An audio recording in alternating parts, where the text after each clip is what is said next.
გესურვებათ მეგობრებო, ყველას მოკითხვა, ბედნიერება, კარგი განწყობა და ყველაფერი კარგი. Მთავარია უფალი იყო ჩვენთან. აი ვამთავრებ ტეხასის შტატს, ყველაზე გრძელ შტატს 10-იანით მივდივართ და შევართ ახლა ლუიზიანაში. ლუიზიანა ჩემი ერთ-ერთი ყველაზე უსაყვარლესი შტატი. რა ვიცი, აი ძალიან მაგრამ მომწონს აქაური ხალხი, აქაური მაცხოვრებლები. განსაკუთრებით შავკანიანები, რომლებიც აი თამამად შემიძლია ვთქვა, რომ ყველა შავკანიანისგან მაგრა განსხვავდებიან. სტილობიანები, წყნარები, მშვიდები. მიუხედავად იმისა, რომ ეკონომიკურად ძლიერად არ ცხოვრობენ, ლუიზიანა არ ითვლება ესე მდიდარ შტატად. და ისტორიულად გახსოვთ ხო ლუიზიანაში აფრიკიდან რომ მოყავდათ ხოლმე მონები. აქ ბაზარი იყო ნიუ-ორლიანში, დიდი ბაზარი მონების და მე იქიდან ანაწილებდნენ თენ ამერიკაში. ნუ თავისთავად ახლა ისტორიულად ახლა აქ რომ მოდიოდნენ ეს მონები, აქ რჩებოდნენ და დიდი რაოდენობა მოსახლეობის ლუიზიანაში არიან შავკანიანები. მგონის როგორც ვიცი, სადაც 80-85% სულ შავკანიანები ცხოვრობენ. ნუ ის ფრანგები, ნუ თავისთავად ახლა ლუიზიანა ხო იყო ფრანგების კოლონია, მერე ნაპოლეონმა მიყიდა. და მათი შთამომავლია კრეულები, ჩვენ ხშირად ვილაპარაკე ლუიზიანის შესახებ და რაღაცნაირად ელეგანტური მოსახლეობა და დასახლებაც ისეთია რა. ევროპულ, განსაკუთრებით ნიუ-ორლიანი და აი ესეთი ქალაქები სპეციფიკური ეს ფრანგული, ძველი ფრანგული დამახასიათებელი რა ეს ელეგანტურობა მოყვება. და მე აი სულ ნებიურო რა აქ რომ მოდივარ, მაგრამ სამწუხაროდ ახლა ისეთი ცუდი ამინდია წვიმაა და ისეთი კაშკაშა ფერები და აი რასაც უნებას ახასიათებს გაზაფხულ და ზაფხულში ისეთი შთაბეჭდილება არ იქნება, მაგრამ ნუ მაინც ჩვენ მინდა არ გინდა აქეთ მოდივარ და ავიტოვოთ რაღაცებს მოვიგონებთ. აქეთ ჩემი მეგობარი იყო სოსო, რომელიც ტეხასისკენ მიდიოდა დალასისკენ და ძალიან გამიხადა. მეთქი მოდი შევხვდეთ მეთქი და ნუ ვერ მოვახერხეთ. იმიტომ რომ მინდოდა რომ დამეპატიჟებინა ალიგატორის ან ბაყაყის ხორცზე, რომელიც თოს გაეცინე რა ბაყაყის ალიგატორი, მაინც რაღაცა რომელი მხარესაც ახლა იმ კუთხის რაღაცა ხონდა გასწიო და არ გამომივიდა სამწუხაროდ სხვა მიმართულებით წავიდა. არა კარგი იქნებოდა. ვიცი რაღაც განსხვავებულს რომ მიიღება, განსხვავებულს რომ გააკეთე, მე მთელი ცხოვრება მოკლობა. ჩვენ ადრე ვიდეო გადაღებული გვაქვს მე ნიუ-ორლიანში რომ ვიყავი ერთხელ სპეციალურად შევედი და მივირთვით ბაყაყი და ალიგატორის ხორცი. მithumetes ფრანგებს როგორ უყვართ ხო ასეთი ეგზოტიკური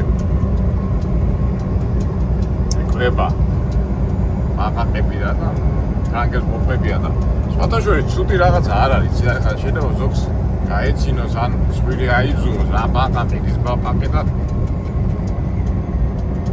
ოღონდ შემთხვევაში მე გადალახული მაქვს ეს რაღაც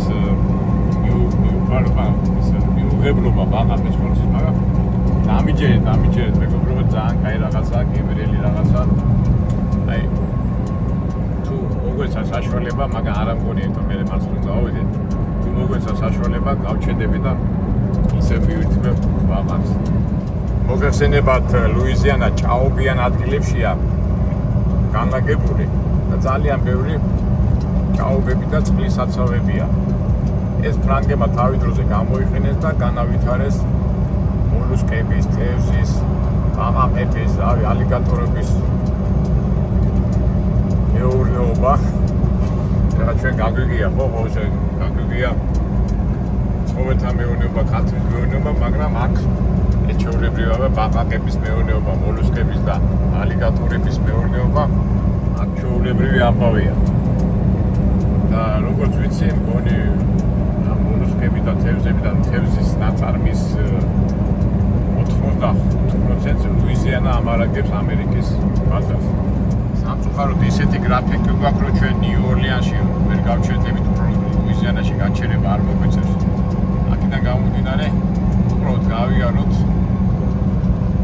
და განსაკუთრებით გავიაროთ ერთ-ერთი ცნობილი ხიდია, რომელიც ზერდება რაღაც 30 მილი.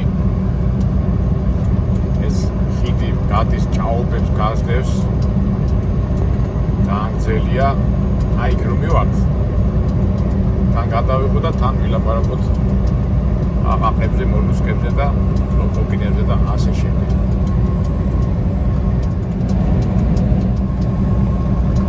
მეგობრებო, შემეშალა, ალბათ ზოგი შენიშნავს მეტყვის 30 მილი არა, რაღაც 15 მილამდე გრძელდება. 30 მილი შემეშალა, რომელიც ხიდი გადის ზღვაში, ეს არის ვირჯინიასა და მერილენდს შორის რო გადის ოკეანეში, იმაზე გულისხმობ რა. 30 მილიც არ არის კილომეტრი თუ ამის და მაგვარი, მაგრამ ესეც არა, ესეც საინტერესოა, მაგრამ იმდენად ძელი არ არის, უბრალოდ თავისი ეფექტურია, რომ აი ჭაობში გადიხარ, შუა ჭაობში და თავისებურ შთამბეჭდილებებს გიტოვებს. სანამ იმ გრძელ ხიდზე გადავა, მე მინდა უბრალოდ ლუიზიანას ბუნება გაჩვენოთ. ბუნება, რომ აი ჭაობები და ასეთი ნესტიანი ადგილებია რა, სადაც მოლუსკები და რა ვიცი 1000 ფრინველები მოდიან და მე უკვე განვაგრძოთ იმ ხიდზე სიარული და იმ ხიდზე რო გავალ პატარა ისტორიებსაც მოვყვებ. აი თქო დღე და თემეთქი მინდორი და ხეებია ხო? დღის მასივე, მაგრამ საკმარისია აი კი გადახვიდე და ჭაობიანია აი. თითქოს ხო მშრალია, მაგრამ გამორიცხულია რომ ფეხი რო არ ჩადგა და წყალში ჩაგემარდება ფეხი და ნუ ერთ სიტყვით ჭაობიანი იადაგია რა, იმდენად ჭაობიანი. ადამიანებს სასაფლაოებს ორსართულიანი აქვს რა. ესე იგი ნესტმა როარ გააფუჭოს ის სხეული, რომელიც მიწაშია. ორსართულიანი სასაფლაოებია. და ყველგან გაფანიანია დრენაჟები და დამცავ ნესტის დამცავი ტექნიკა მიწაში სუჩადებული. ისე მაგ ორსართულიანი სასაფლაოების ნახვა პირველად ნახოთ ხო? აი წინა ვიდეოში ვამბობდი და ნახო მეთქი, მაგრამ ვერ მოახერხე, მაგრამ ნახოთ. საინტერესოა ორსართულიანი სასაფლაოები. ნუ ხო ხტები რა, ხიმინჯებზე დგას ეს სასაფლაოები და მიცვალებული მეორე სართულზეა. ასეთი ბევრი ხიდებია, მოკლეები და ნახეთ უყურეთ სუჭი. ეს მთელი სივრცე არის ჭაობებში. ნახეთ წყალი, მდინარე, ტბა. და ძალიან ბევრი აი ესეთი გადასასვლელი ხიდებია რა. ამ მდინარეებში და ამ ჭაობებში მოყავთ ის მოლუსკები და მთელი ამბები, ნუ იცით ხო მოლუსკები ეს ბუნებრივი ასე ვთქვათ წერი თუ თევზეულია თუ რაც არის ხო? ასე არის აი ესე ჭაობიან ადგილებში და დავიტოვდნენ ადამიანს როოში და მე ამ მოლუსკების მოხანა დაიწყო ხელოვნურად. მაგრამ ზოგადად აი ეხლა სამწუხაროდ ზამთარში ვარ, თორე აი სულ არის გამწვანებული წყალი, ძალიან ლამაზი შესახედია, მაგრამ ჭაობია გარშემო, აი სულ ჭაობის ისინია იქით კიდე. ხედავთ მიწის წყალი ჩანს. მაგრამ საკმარისია წეღანაც რო თქვია, ესე გადახვიდე იქ და ფეხს წყალი ფეხი დაგისვერდება, რა შეიძლება ჩაიძირო კიდევაც. და შეიძლება ალიკატორმა თუნდაც მოვიდეს და ჩაგახრამუნოს რა. ძალიან ბევრი ალიკატორებია და მე იცით ხო ალიკატორი ერთ-ერთი ნიანგის ერთ-ერთი ჯიშია, პატარა ჯიში. აი ნახეთ ამდენი გამხმარი ხეებია, ეს იმიტომ რომ წყალში დგანან რა. ეხლა წყალი ხო ალპობს. და სულ წყალი შეგდით რომ შეხვიდე. აჩნი, არის მაცხნი, ეს გზაც აი გზა რო არის ხოლმე ძალიან ბევრი გზა გაფუჭებულია და დროთა განმავლობაში ფუჭდება, იმიტომ ქვემოთ იწევა რა. თუ გრუნტი არ არის ძალიან ძლიერი და სულ რემონტები და მთელი ამბები ხდება ხოლმე.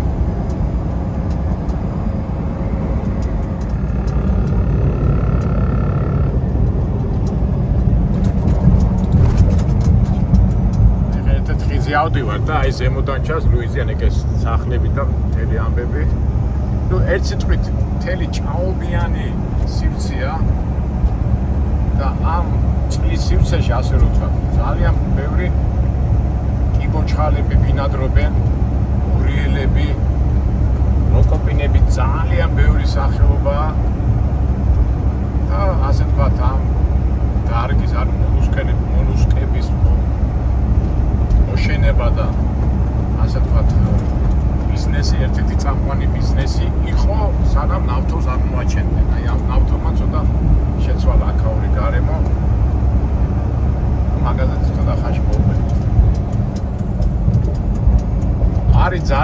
ავტომატ გველები მოგესენებათ ვაიმე გველების მეშინია ის დანახვაზე მაგანკალეს მაგრამ სურვილი მაგ იმის რომ მაგის ხორცი უნდა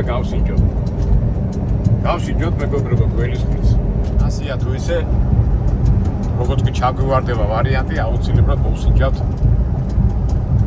გველის ხორცს აი როგორ ჩუდი გზა არის იმიტომ ეს გრუნტია იღრიცება და ჭაობიანია მხოლოდ ხა ეს ფაქტურად ეს უკვე მექსიკის ყურია ეს რა ქვია ეს წყალი ეს მექსიკის ყურია და აქეთკენ მერე მიუხვება მთელი ჭაობიანი სიმსეების რაღაც 300 მაილამდე ზემოთ ადიხარ მაგნად აი ჩვენ ახლა ოკეანის მიუხვებით და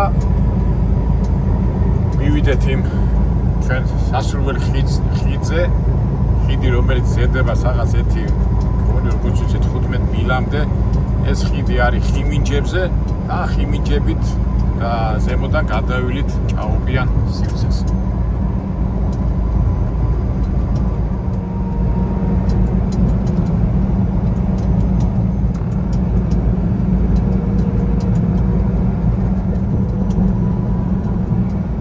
მიუხედავად იმისა, რომ მიწა ძალიან მოძრავია და გრუნტია არასტაბილური, ამერიკელები მაინც ასეთ ხიდებს აშენებენ, ხო იცი, მაგათ უხად ხიდების აშენება და რა ვიცი, ეთქობა რა ტექნოლოგიებია იმისი, რომ უძლებს.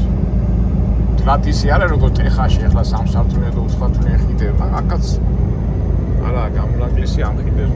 ფაქტურად ახლა რო დაფიქრდე, ხიმინჯები რა წყალში უნდა იდგეს და ხიდს გააკეთებ, ახლა ისეთი სიმძიმე ეთქობა არაწვება და ну ეხლა მე რასაც ლაპარაკობ ინჟინერული აზროვნებიდან ლაპარაკობ შეიძლება ბოლომდე ვერ წვდები მე ამ ხიდების და იმების შენებლობაში მაგრამ მაინც ძალაუნებად ფიქრობ რომ მაინც ეს მოძრავი მიწა რო არის და გრუნტი რო არა ხარი როგორ ახერხებენ ამ ხიდების აშენებას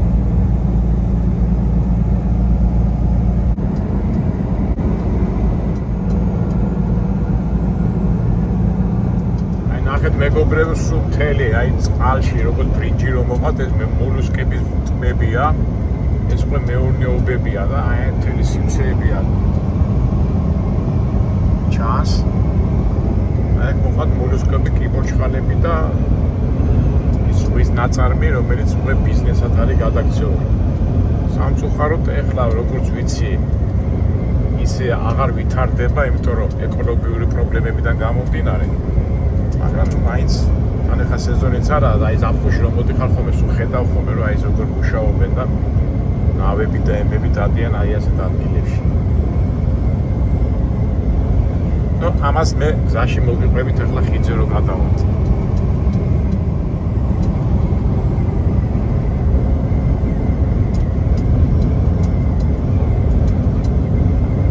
არა და წამყვანი ბიზნესი იყო ეს ვიდეოს უყურებდი დოკუმენტურ ფილმს და ძალიან ესეთი ასაკოვანი კაცი იყო და გულიც ხდებოდა რომ ეს დარგიო ამ მოლუსკების განვითარების და წარმოების უკვე ხდებაო ამერიკაშიო და მთელი ცხოვრება მაგას შევალიო და ჩემს შვილებსო არ აინტერესებსო ამ საქმის განვითარებაო იმიტომ რომ ძალიან ესე წყალთან რო გაქვს საქმე ისეთი რევმატიზმის და რაღაც ჯანმრთელობისთვის არასასურველ შედეგებს იძლევა აქ მუშაობა რა ვიცი დარგია ჩიტები არიან. ასეთ რაღაცებს რომ ფიქრობ ხოლმე, ხო აი რაღაცა რა არის, რა ყველაფერი რომ მილევადია. ეხლა ის ამხელა ბიზნესი აწყობილი და გავიდა დრო და მასზე გამოდის ბიზნესი დაიკეტება მეთქი. აღარ იქნება და ცხოვრებაში ასე არ არის. რაღაცა მიდის, მაგრამ მერე მიდი და მერე ისე ეშვება, მერე ისე მთელი ბიბლიაც მაგას მასწავლის. ყველაფერს აქვს დასაწყისი და დასასრულიო და იმედია ჩვენ არ მოვესწრებით ამ დასრულების მომენტს.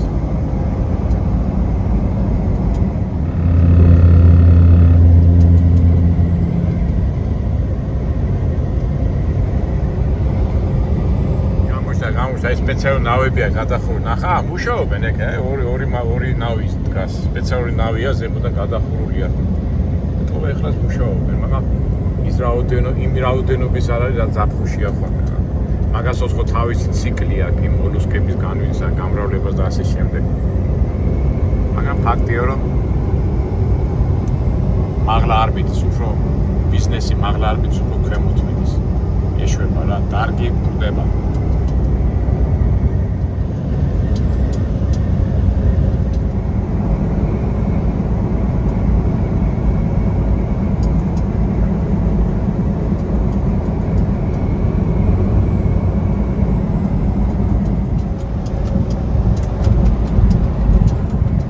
მეგობრებო მოვადეკეთ ან ხიმიჯებიან ხიდს, რამდენი ხანით ვიძახი. ფაქტობრივად აი ეს ჭაობია, ახლა აი თევზები, თელი ამბები, ჭაობი წყლიანი ისე გადავდივართ ამ ჭაობზე ხიმიჯებიან ხიდზე. ამ ხიდს რაღაც 100 წლის ისტორია აქვს. და ძალიან ბეჭდავია გზე, არ მაქვს ზუსტად დამავიწყდა, ჩვენ ადრე ამაზე გვაქვს ვიდეო გადაღებული. ასე გრძელდება, განსაკუთრებით ზაფხულში ხოთქინიანობაა ძალიან და ძალიან სტამბეჭდავია. და რამდენჯერაც არ უნდა გადაიარო ამ ხიდზე, თავის როგორ გითხრათ, ტოვებს თავის სტამბეჭდილებას და იმეც ვისარგებლებ ამ მომენტით. და სანამ ხიდს დავამთავრებ, ბარემ ლუიზიანაზეც გავიხსენოთ ისტორია. ისტორია, რომელიც მე ადრე მაქვს მოყოლილი, მაგრამ როგორ არის გამეორება ცოდნაო, აი მეთევზები სად არიან იქ. გამეორება ცოდნაო, თან დავაკვირდეთ ამ ხიდს. ნუ მოგეხსენებათ ლუიზიანა ისტორია ასეა, რომ გახსოვთ ხო ევროპულმა ქვეყნებმა, ინგლისმა, ესპანეთმა დაიპყრეს ამერიკის ტერიტორიები, კოლონიები შექმნეს, ფრანგებიც არ ჩამოჩნდნენ და კანადის ჩრდილოეთ ნაწილი დაიპყრეს ფრანგებმა. მაგრამ არ ეყოთ ახლა მაინც ფრანგებს უფრო მეტი უნდათ და მეფის დავალებით რაღაცა მოახერხეთ თუ რაღაცა არ გავიგეთო თუ რაღაც არის ტერიტორია ამერიკის სამხრეთ ნაწილი, რომელიც არც ინგლისელებს, არც ესპანელებს ეკუთვნისო და კანადიდან ასე სამი გემი, სამხედრო გემის რაღაცეთი 500-600 ადამიანი ჯარისკაცი წამოვიდნენ. იმას კონტინენტს წრე დაარტყეს და ფლორიდას წრე მოარტყეს და წამოვიდნენ ნახ. და აი ეს ტერიტორიები შერჩათ. ეხლა შუ ჭაობიანი ადგილები ახლა რა უნდა მოგეწონოს ახლა ყოღოები, გველები, ალიგატორები, მაგრამ ნუ დიდი სამბით ახლა თავარსარდალი ვინც ყავდა იმ ჯარის უფროსმა, ლუი მეფე იყო, უთხრათ უნიკალური მიწა აღმოაჩინეთო. ეს უნიკალური მიწაო და შესაპატივცემლო ამ ტერიტორიასა დავარქვათო ლუიზიანა. ლუი საპატივცემლო დაერქვა ამ ტერიტორიას ლუიზიანა და დაიწყეს კოლონიებმა მოსვლა და დაპყრობა ამ ტერიტორიების. იქიდან ესპანელებსაც არ ჰქონდათ პრეტენზია, იმიტომ რომ ესპანელების იყო ტეხასი, ინგლისელები ცოტა ჩრდილოეთი ნაწილი და ეხლა ამ ჭაობებში რა უნდა გაეკეთებინა და შერჩათ ეს ჭაობიანი ადგილი ფრანგებს. ერთი ძალიან სასაცილო ისტორია იყო, სასაცილო ცნობილია. ამ ჯარისკაცებს ხომ უნდათ ეს ქალები ინდიელებთან დადიოდნენ, ადგილობრივ ინდიელებთან, მაგრამ ეს ავადდებოდნენ და ძალიან ბევრი ადამიანი კვდებოდა და მე ამ ხედარმა ისა თავარსარდალმა წერილი მისწერა ლუი მეფეს რომ რაღაცა მომიხერხეო თორე ჯარისკაცების სულ დამეგუბრებაო სულ ამ ავადმყოფობისგანო და ცნობილია რომ 300 ქალი, ანუ მეძავი ქუჩის ქალები გამოაგზავნეს ჯარისკაცებისთვის საფრანგეთიდან. ნუ ესეთი ისტორია არის, ახლა გინდა ასეთი, გინდა ესეთი, ცუდია თუ კარგია, ფაქტია რომ ასეთი ისტორია. და აი მაგათ შთამომავლებს მე ეძახდნენ კრეოლებს. და აი ახლა ზოგადად კვიდრი ფრანგები რო არიან აქ ლუიზიანაში, აი იძახე რომ ჩვენ კრეოლების შთამომავლები ვართ. იყო პერიოდი რომ ფრანგებმა რაღაც ესპანელებმა წაართვეს რაღაც ისტორიაში რაღაც სიღრმეებში არ ჩავარ პერიოდულად ეს ლუიზიანის ტერიტორია ესპანელებს ეკუთვნოდა, მაგრამ მერე ფრანგებმა ისევ გააკეთეს და შერჩა ეს შტატი. ფრანგების შტატს ეძახდნენ. გავიდა პერიოდი და 1801 წელს ნაპოლეონმა მიყიდა ლუიზიანა შტატი ამერიკას. ფული დასჭირდა ომების საწარმოებლად ნაპოლეონს და მეწე ხო 1805 თუ 6 წელს ლუიზიანა გახდა ამერიკის შეერთებული შტატების შტატი. თავისთავად შეიცვალა სიტუაცია უკვე ფრანგები ისე აღარ დომინირებდნენ აქ, თუმცა აი ნიუ-ორლიანში და ქალაქში ძალიან ბევრი ფრანგული შენობებია და ჩვენ გავსვათ ალბათ ნიუ-ორლიანში რო ვიყავით იქა, რამდენი ფრანგული ისტორიული ქალაქია და იქ შემორჩენილია ეს ფრანგული კულტურის ნიშნები. მერე ფრანგებმა განავითარეს ამ მოლუსკების და ამ თევზაურობის ბიზნესი, აი წეღანაც რო თქვი და ძალიან მაღალ დონეზე იყო. ზემოდან რო გადახედო თვითრინავი და ზემოდან რო გადახედო იზიანას ჭაობებით არის დაფარებული და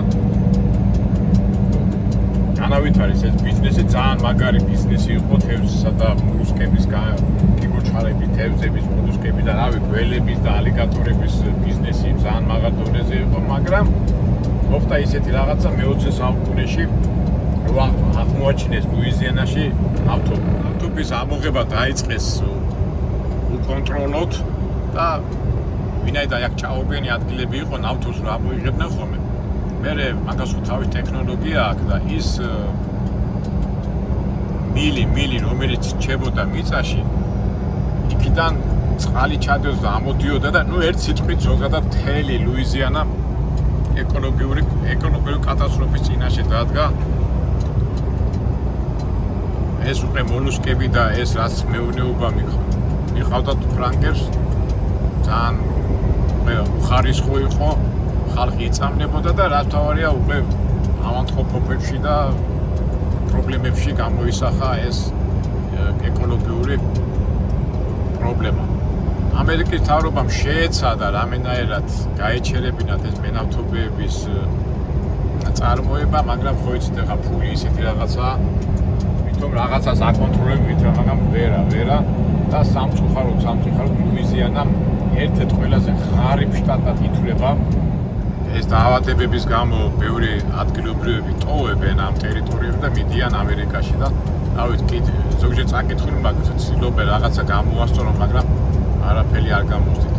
ძალიან ცნობილი ქალაქია ნიუ-ორლიანი არის საპორტო ქალაქი იყო, სადაც მისისიპი უერთდება მექსიკის ყურეს და ცნობილია ნიუ-ორლიანი და საერთოდ ლუიზიანა აფრიკელი მონები რომ მოყავდათ აფრიკიდან ამერიკაში, მან იყო ერთ-ერთი უდიდესი მონების ბაზარი.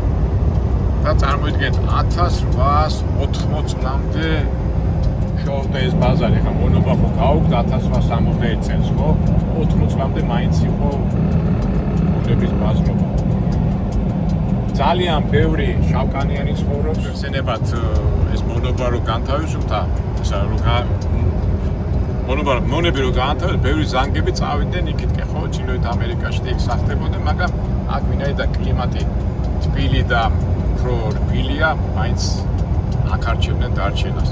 თუმცა ზაფხულში ვაიმე ისეთი ტენიანობა, ისეთი აი გული შეგიწევდება, მაგრამ საერთო ჯამში მაინც თბილა. ეხლაც 23 გრადუსი უბრალოდ გული წყდება, რომ ეს მწვანეთ არ არის აქაურობა. ძალიან ისეთი ეხლა ზოგჯერ ტენიანობის გამო მე პირადად ზოგჯერ ვერ ვუძლებ ხოლმე, მაგრამ ადგილობრივები შეჩვეულები არიან ამას. და ხალხი არის უნიკალური, აი მე წეღანას ვიდეო რო დავიწყე თქვი რომ ძალიან კაი ხალხია, უყვართ ჯაზი, ბლუზი და ერთი სიამოვნება ნიუ-ორლიანში საღამოს გასეენება. ეთი კარგი იქნება რომ ჩვენც მოვახერხოთ მაგიდან მივიღოთ მონაწილეობა ბლუზის და ჯაზის რომელიმე კაფეში დავიდეთ და მოვუსმინოთ. თან მე როგორ მეყვარს ბლუზი, გიჟდები ისე მეყვარს. აი ეს უჩაობე ხა ეს დინარია თუ რა არის ეკითხებით ეს, მაგრამ ეს სულ ტენიანობა გინდა ზემოდან, გინდა ქვემოდან ზაფხულში შემაწუხებელიც არის, თუმცა ადგილობრივები შეჩვეულები არიან. აი ესე მიუყვება ეს ხიმიჯებიანი ხიდი.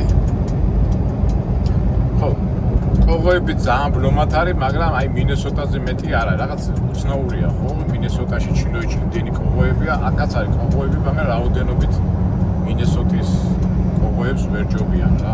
ჯიშები ნაწილები და რაოდენობაში.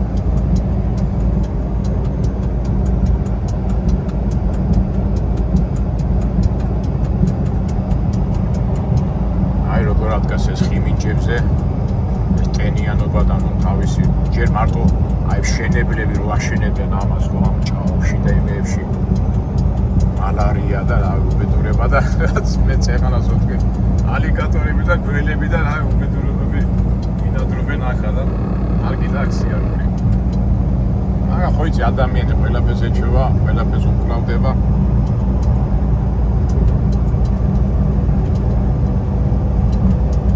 ძალიან იაფი შტატია ახლა სახლები აი მაგალითად აბსუ იყიდეს სახლს 20,000-30,000 დოლარად იგივე სახლი ნიუ-იორკში ის 500-600,000 დოლარი და მაგრამ მიუხედავად ამისა ამ ეკონომიკური პრობლემების გამო მაინც მოსახლეობა არჩება რა ნუ ცდილობს რომ არ დარჩნენ თუმცა ვიცი რომ აი სამხედრო ნაწილები და ასეთი სამხედრო პროგრამები ძალიან ბევრია ლუიზიანაში ამით უნდათ რომ მოსახლეობა დატოვა აი განსაკუთრებით გახსოვთ აი კატერინა რო იყო ქარიშხალი მაშინაც ნიუ-ორლიანი დაინგრა და ბევრი ადამიანი თან არ დაბრუნდა და რასაც წეღან რო თქვი კიდევ აი ეს მოლუსკების ბიზნესი აი ეს დღეს დოკუმენტურ ფონდში უყურებდი და ეთი ასაკოვანი კაცი იყო რომელიც ამ მოლუსკების ბიზნესით იყო დაკავებული და აი ტიროდა რომ აი ესეთი კაი ბიზნესიაო და ჩემ თვალწინო იღუპებაო მაგრამ მე რომ მკითხო აი ძალიან მაგარი შტატია მე ალბათ იმიტომ რომ ბლუზი და ჯაზი მიყვარს და ლუი ამსტრონგი და ვიცი ეს მთელი ისტორია ფაქტურად ამერიკაში ჩამოხვიდე და ნიუ-ორლიანში არ ეწვიო სტუმრად ხო მე ვთქვი რომ ესე იგი ამერიკა ნანახი არა გაქვს გუში გონი ივლისის თვეშია ჯაზის ფესტივალი და აი მაშინ მთელი მსოფლიო ჩამოდის და კაია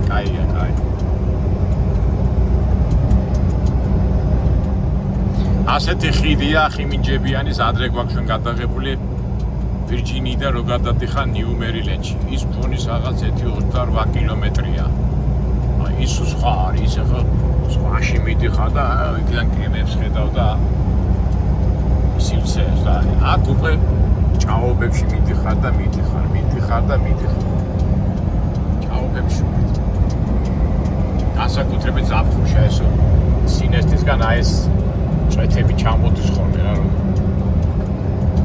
აი ახლა ყველაზე კაი მომენტია ახლა არც ტენიანობა ტემპერატურაც გებრიელია და ნუ ყველაზე კაი ასე ვთქვათ ლუიზიანაში მოგზაურობის პერიოდი ალბათ ეს პერიოდია თუმცა მაინც ზაფხული მაინც არ ვიცი რა მოით გემოვნებაზე არ დავობენ ერთი ვიცი რომ ეს პერიოდი ახლა ჩვენ რასაც ავართ თებერვალში ეს არის ყველაზე მაგარი თებერვალი მარტი აი მაისიდან უკვე იწყება სიცხე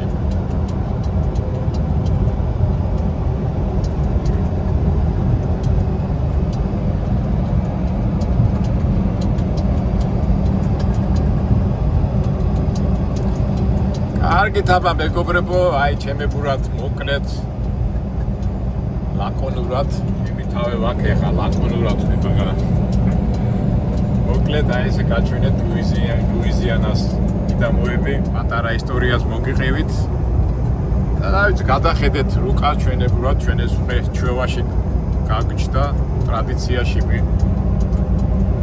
ტრადიციაში მივიღოთ ასე რომ თქვა რაღაცას რო ყვებით ვერძე დავიდოთ რუკა და რუკის მიხედვით უკვე შტაბეჭლება შეგვექნება სადავად როგორ ვარ და ასე შემდეგ აი ამაშობაში ჩვენი ხიდის თავდება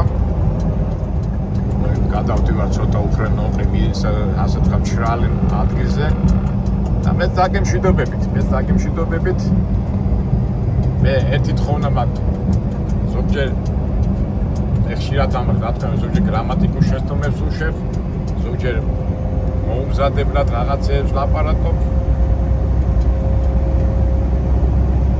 თუ შენიშვნას მომცემთ და განვავითარო ჩვენი არხი და უფრო და უფრო შემეცნებითი იყო და სასარგებლო ყველა შენიშვნებს და მითითებებს მიღება. დანარჩენი ყველას გისურვებთ ბედნიერებას, სიხარულს, კარგ განწყობას და მოგავამთავრებთ ერთი იყო ჩვენი ფარველი. იმედია მომავალ საინტერესო ვიდეოებში შევხვდებით.